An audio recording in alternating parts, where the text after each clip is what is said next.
The second life of Ella. Ella Martins was pronounced dead on a cold October morning. She had battled a severe illness for months, and despite the best efforts of doctors, her body finally gave in. Her family, heartbroken, mourned her deeply. The funeral was attended by relatives, friends, and well-wishers who spoke of her kindness and generosity. They buried her in the family plot, and life slowly moved on without her. But for Ella, death was only the beginning. A month later, in a small town miles away, a woman resembling Ella arrived, under the name Eleanor Matthews. She rented a modest apartment and quietly settled in.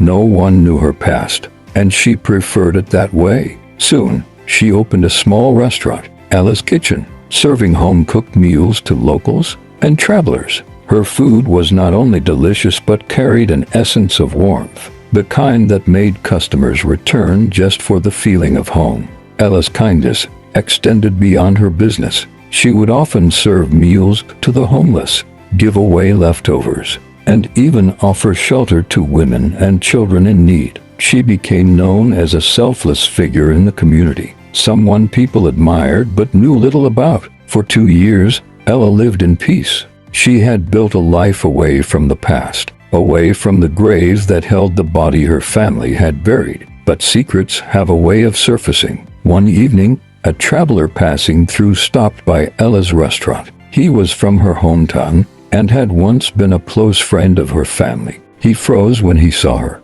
"Ella," he whispered, his face pale. She forced a smile. "I'm sorry, you must be mistaken. My name is Eleanor." But the man was unconvinced. He observed her, the way she moved, the slight dimple in her left cheek when she smiled, things he had known all his life. Panic crept into Ella's chest. She quickly served him his meal and retreated to the kitchen. But she knew he would not let this go. Within days, rumors spread in her old town. The man had spoken to Ella's family, showing them pictures of the woman, who looked exactly like the daughter they had buried. Her brother, Daniel, and her childhood best friend, Ruth, made the journey to the town. When they arrived at Ella's Kitchen, she was in the middle of serving food to a homeless man. She turned, and there they were, Daniel and Ruth, standing in the doorway, shock and disbelief on their faces. Tears welled in Ruth's eyes.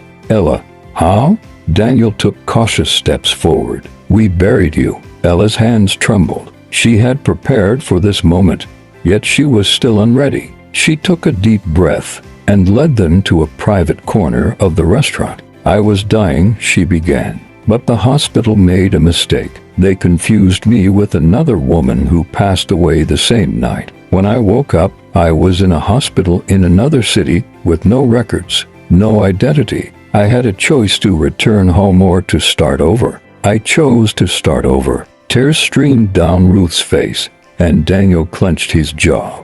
"We grieved for you, Ella. Mom nearly lost her mind." Ella wiped a tear away. "I know, and I'm sorry. But after everything, I didn't want to go back to a life where I was just waiting to die. I wanted to live, to help people, and I did." Daniel and Ruth stayed in town for a week, struggling to process the truth. In that time, they watched Ella in her new world, how she cared for strangers, how she had built something beautiful out of her second chance. At the end of the week, Daniel sighed. "Mom and Dad deserve to know." Ella nodded. "I'll come home." But only for a while. When she finally returned to her hometown, her mother collapsed into her arms, sobbing uncontrollably. The town was shaken, torn between disbelief and joy. But Ella knew one thing for certain: she had been given a second life, and she intended to use it for good. And so, after a month with her family, she returned to the town that had become her true home, continuing her mission of feeding the hungry, caring for the needy, and living not as a woman who had once died, but as a woman who had truly begun to live.